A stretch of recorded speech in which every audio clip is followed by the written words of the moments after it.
इस हॉल में मौजूद हमारे जो नए सदस्य हैं उन सभी का भी हार्दिक स्वागत है। साथियों, आज की जो प्रेस कॉन्फ्रेंस है इसका जो मुद्दा है आप सभी को मालूम है कि आज पूरा उत्तराखंड राजनीतिक लोगों की महत्वाकांक्षाओं के चलते पहाड़ और मैदान की आंच में झुलस रहा है। और यदि इस आंच को हमारे जितने भी बुद्धिजीवी लोग हैं, समाज के गणमान्य लोग हैं, संभ्रांत नागरिक हैं, उन्होंने राजनीतिक मंसूबों को लेकर के पहाड़ मैदान करने वाले लोगों को अगर तत्काल हस्तक्षेप नहीं किया तो आने वाला समय उत्तराखंड के भविष्य के लिए बहुत सुखद नहीं होने वाला है। इसी को लेकर के आज ये प्रेस कॉन्फ्रेंस रखी हुई है। आपने जनता के कवि अदम गोंडवी जी का नाम सुना होगा। उन्हीं की कविता को उत्तराखंड के परिप्रेक्ष्य में उनको सादर याद करते हुए मैं इस प्रेस कॉन्फ्रेंस को शुरू कर रहा हूँ कि पहाड़ या मैदान के एहसासात को मत छेड़िए, अपनी कुर्सी के लिए जज्बात को मत छेड़िए। छेड़िए एक जंग मिलजुल कर गरीबी के खिलाफ, दोस्त मेरे मजहबी नगमात को मत छेड़िए। तो आपने देखा होगा साथियों, कई राजनीतिक दल जो अपने वजूद के लिए, अपने अस्तित्व के लिए, अपनी खोई हुई जमीन को दोबारा से पाने की जद्दोजहद में राजनीति में कुछ भी कर गुजरने से नहीं हिचक रहे हैं। और उसी के चलते आज ये पहाड़ और मैदान के बीच में लोग बड़ी तेजी से इस पर लेकर के बहस कर रहे हैं और बड़ी तेजी से बढ़ भी रहे हैं। ये अपने आप में पूरे उत्तराखंडियत की सेहत के लिए उचित नहीं है। आपने देखा होगा कि जब प्रेमचंद अग्रवाल जी ने विधानसभा में अमर्यादित शब्दों का उच्चारण किया था, तभी राजनीति में उनके कद को देखते हुए और उनकी सीनियरिटी को देखते हुए और न विपक्ष के विधायकों ने उसको तत्काल से हटाया गया।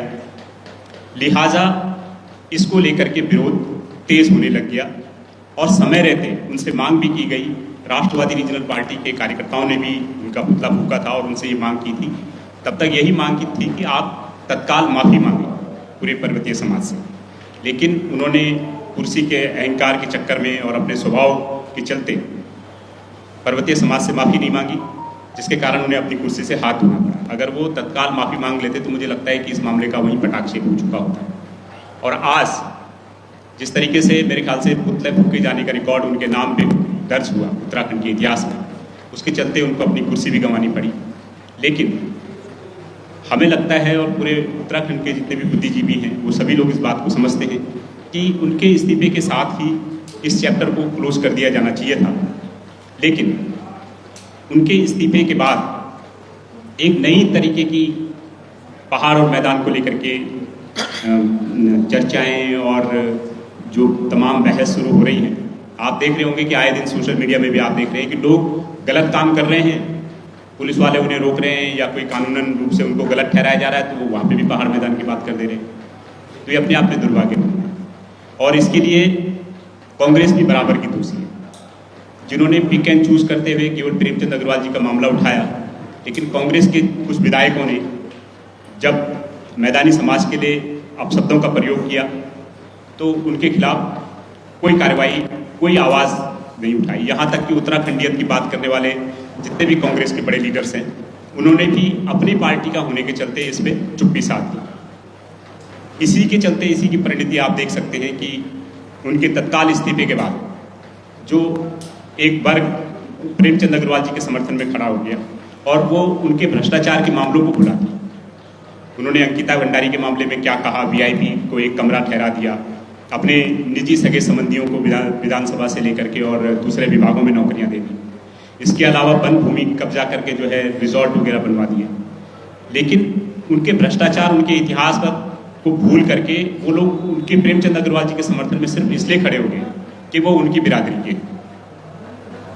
तो जितना गलत इसमें पहाड़ी समाज है, आपने देखा होगा कि कुछ समय पहले कुछ लीडर्स ने मैदानी समाज के प्रति हिंसाजनक शब्दों का प्रयोग किया और सोशल मीडिया में बाकायदा इसको लेकर के कई सारे अमर्यादित शब्द बोले, जिसके चलते उनके खिलाफ मुकदमे भी दर्ज हुए।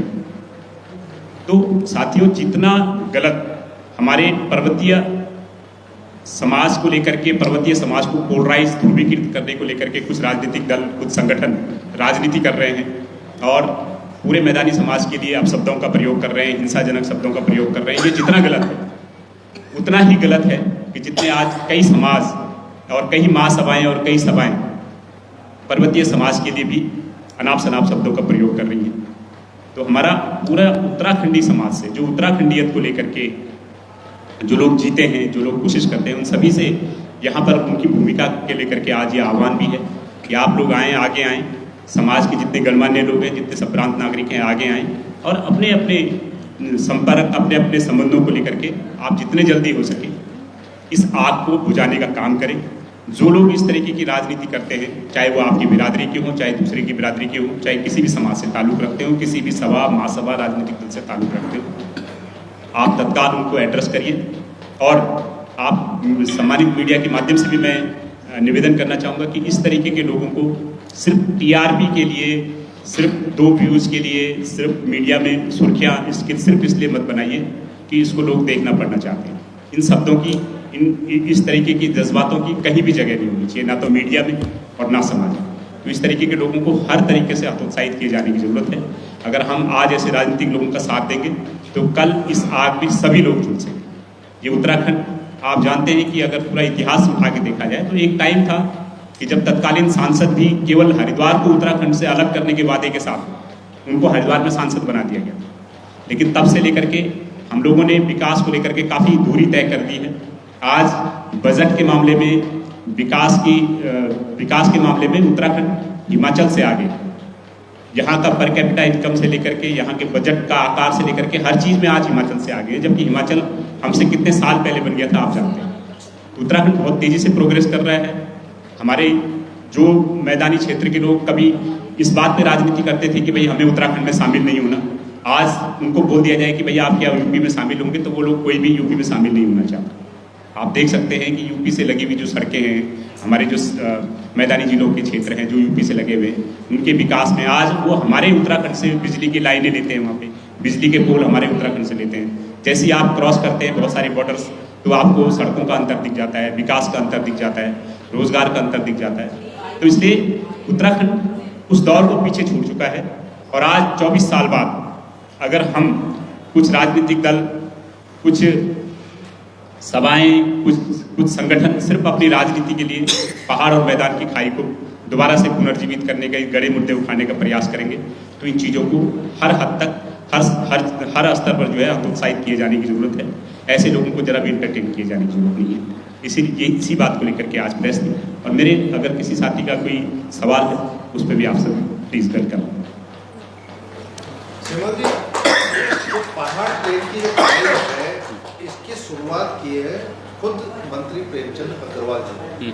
जब आप विधानसभा में कोई बात बोलते हैं तब आपको ध्यान नहीं रहता कि आपको किन शब्दों का प्रयोग करना है, लेकिन जब आप इस्तीफा देना चाहते हैं तब आप बोलते हैं कि आपको इसलिए इस्तीफा देना पड़ रहा है क्योंकि आप प्लेन के हैं, जबकि 3 बार उनको लगातार वहाँ से विधायक कराया गया। तो पहाड़ ट्रेन तो भाजपा शुरू कर रही है। बिल्कुल सही बात है। दरअसल एक चीज़ और है कि 4 बार प्रेमचंद अग्रवाल जी विधायक बने, न चुनाव से पहले, न चुनाव के दौरान, न चुनाव के बाद किसी ने पहाड़ मैदान की बात नहीं करी।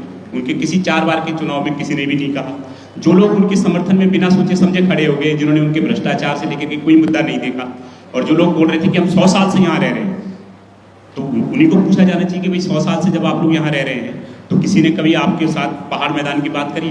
किसी ने आपके दुकान से सामान खरीदने में कभी पहाड़ मैदान के भेदभाव किया? जब आज तक नहीं किया तो आज आप क्यों इस तरीके की बात कर रहे हैं? तो गलतियाँ दोनों स्तर पे।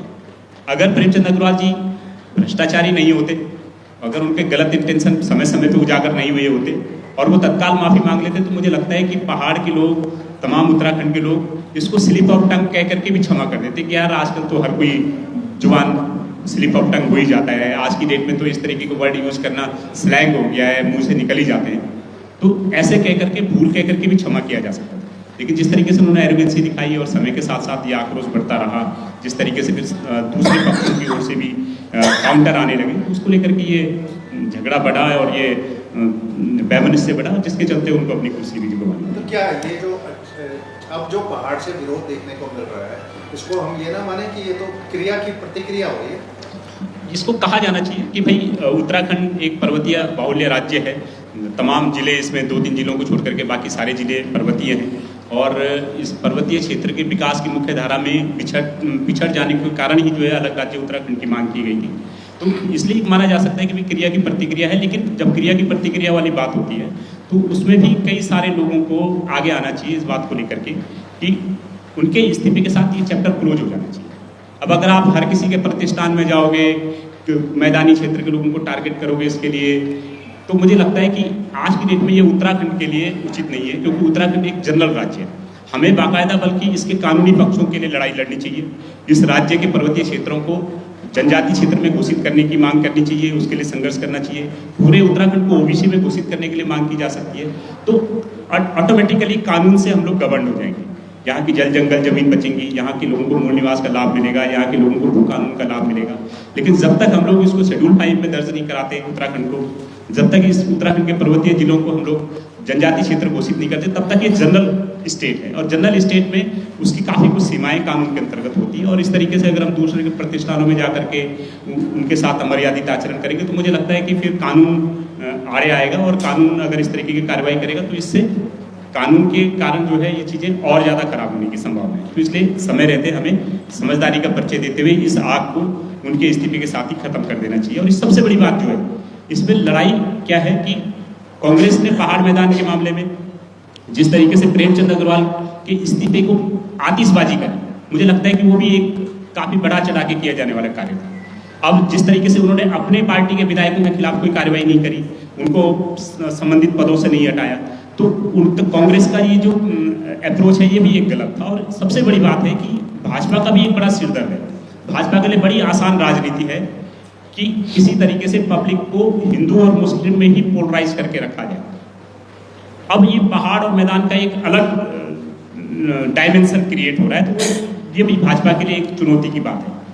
तो जाहिर सी बात है कि कई सारे जो असंवेदनशील टिप्पणियां हैं, असंवेदनशील आचरण है, भाजपा की तरफ से भी आ सकते हैं, कांग्रेस की तरफ से भी आ सकते हैं, तमाम क्षेत्रीय दलों की तरफ से भी आ सकते हैं। और जो छोटा मोटा अपना जनाधार संभाल रहे हैं, कोई सभा है, लाड़ी सभा है, फलाना सभा है, फलानी महासभा है, उनके द्वारा भी इस तरीके की चीज़ें आ सकती हैं ताकि उनका भी कुछ राजनीतिक वजूद बने, वो अपने समाज को, अपने जाति वर्ग को जो है ध्रुवीकृत कर सकें। इन सभी लोगों की जो महत्वाकांक्षाएं और मंशाएं हैं, ये उत्तराखंड के सौहार्द को खराब न कर सकें, इसके लिए भी काम करे जाने की जरूरत है। सवाल है मेरा, प्रेमचंद को लेके बहुत सारे का बवाल हुआ, बवाल के बाद उनका इस्तीफा भी हुआ, लेकिन प्रेमचंद और महेंद्र भट्ट के रिश्ते भी उजागर हुए। उस पर आप क्या कहेंगे? क्या आप कसूरवार सिर्फ प्रेमचंद को ही मानते हैं या महेंद्र भट्ट भी कसूरवार है? और विधानसभा अध्यक्ष का भी क्या कसूरवार है? जो विधानसभा अध्यक्ष इसमें निशाने पे तीन चार लोग आए हैं।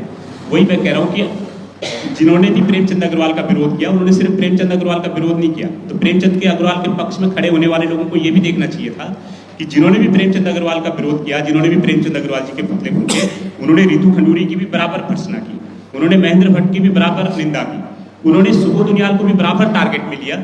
और ये कहीं ना कहीं ये समीकरण आपस में एक दूसरे से मिले हुए जो दिखाई देते हैं। जैसे आप कह रहे हैं कि भाई महेंद्र भट्ट और जो प्रेमचंद अग्रवाल जी हैं, उन दोनों के पुत्रों की ज्वाइंट जो है एक प्रॉपर्टी है जिसपे होटल बन रहा है, जिसमें सरकारी भूमि और वन भूमि को कब्जा करके सड़क बन रही है। उसको लेकर के हम अभी पिछले दिनों वन मुख्यालय में जो मुख्य वन संरक्षक हैं बीपी गुप्ता जी, उनको भी हम लोग मिले थे और कार्रवाई की मांग करी थी हमने कि भाई लक्ष्मण झूला पुलिस को आप आदेश करिए, राजस्व विभाग से इसकी पैमाइश कराइए, वन विभाग के जो अधिकारी हैं संलिप्त उनको भी करिए। आप देख सकते हैं कि जिस तरीके से प्रेमचंद अग्रवाल जी के बयान के तुरंत बाद उनके समर्थन में जिस तरीके से महेंद्र भट्ट जी ने कानूनी कार्रवाई की चेतावनी दी थी कि भाई मुकदमे दर्ज किए जाएंगे, तो उस समय तक तो ज़्यादा खुलासा नहीं हुआ था कि इनकी किस तरीके से अंदर पार्टनरशिप है। लेकिन उनके बयान के निहितार्थ तुरंत पता लग गए। जैसे ही वो उनकी पार्टनरशिप से संबंधित डॉक्यूमेंट्स और पत्र जारी हुए तो तुरंत पता लग गया कि भाई आप आपस में तो पार्टनर हैं और आप जो है आड़ ले रहे हो आप जनहित की, और जो है विधायक को या मंत्री के खिलाफत में बयान देने की, तो आप जनहित की आड़ दे करके आप मुकदमे दर्ज कराने की बात कर रहे हो। लेकिन इनका असली इंटेंशन ये था क्योंकि वो उनके पार्टनर थे और वो किसी भी तरीके से दमन करके सत्ता के प्रभाव के तले जो है इस आवाज़ को दबाना चाहते थे, जो कि सफल नहीं हुआ। बहुत जल्दी उस बात का खुलासा भी हो गया। और आप देख सकते हैं कि जिस तरीके से सुबोध उनियाल जी वन मंत्री हैं और वन भूमि को कब्जा करके वो सड़क बनाई गई है, उसको लेकर के भी वन विभाग ने कोई कार्रवाई नहीं की, तो ये अपने आप में दुर्भाग्यपूर्ण और ये बताते हैं कि किस तरीके से उनके विधानसभा क्षेत्र उनकी ऑडियंस, उनके मतदाता किस तरीके से ज्वाइंट हैं एक दूसरे के साथ, उनके हित किस तरीके से आपस में जुड़े हुए हैं, ये साफ हो जाता है। श्रीमान जी, एक क्षेत्रीय दल है प्रदेश के बड़े पुराने, उनका कल आरोप लगाया यहाँ पे प्रेस कॉन्फ्रेंस करके कि जो सदन में जो कुछ भी हुआ एक सोची समझी साजिश है और 2027 में जो परिसीमन होना है उसको लेकर ये साजिश की गई है। 2027 में कोई परिसीमन नहीं होने वाला है। 2027 के बाद पहले 2026 में जनगणना होगी। 2026 में जब जनगणना होगी उसके बाद उसका नोटिफिकेशन जारी होगा, उसके बाद 2029 में जाकर के ये परिसीमन। तो 2027 में कोई परिसीमन नहीं होने जा रहा है। जो परिसीमन को लेकर के अभी से आवाज उठा रहे हैं उसको भी समझा जाना चाहिए कि जब परिसीमन अभी से नहीं हो रहा है तो आप जन जागरूकता कह सकते हैं, लेकिन अगर वो कह रहे हैं कि 2027 में परिसीमन के आधार पर चुनाव होंगे, मुझे लगता है कि अदूरदर्शिता है, उनको भी पूरी चीज़ों की जानकारी नहीं है। क्योंकि जब तक जनगणना नहीं होती, तो जब तक जनगणना ही फाइनल नहीं होती, तब तक आप कैसे परिसीमन करवा दोगे।